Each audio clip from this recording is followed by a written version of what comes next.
What's up mga idol? Dito na naman tayo mga idol. Duty na naman tayo. Dito tayo naka-duty sa India Embassy. Holiday is double pay tayo ngayon. Wow! Kaya trabaho lang mga idol, trabaho lang. Para sa pamilya. Huwag tayo magpatamad-tamad. Huwag tayo tawag nito. Sa mga simpleng bagay.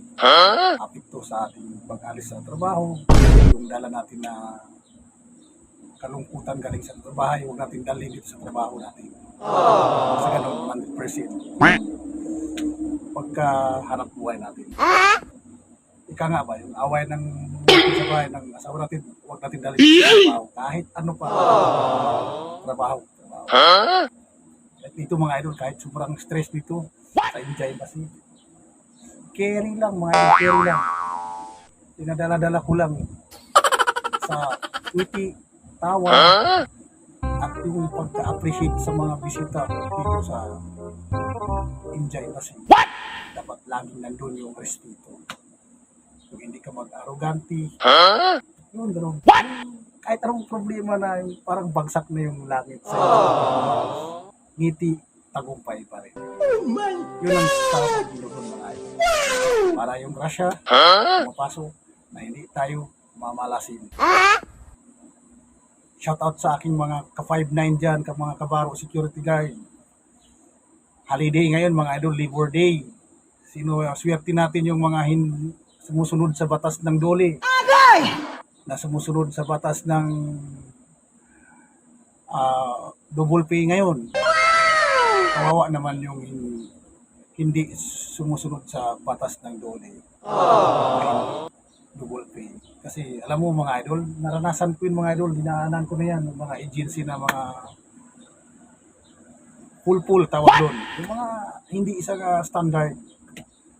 Kawawa ang mga 5'9 natin. Kawawa ang naka-duty. Lalo na yung mga linggo, 30%.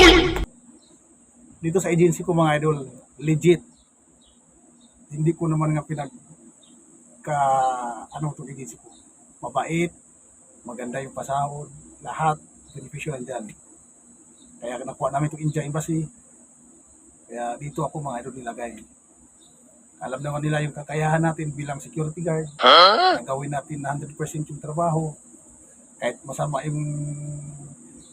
yung panahon, umulan at bumagyo man, pasok pa rin tayo. Dahil tinatawag tayo ng trabaho.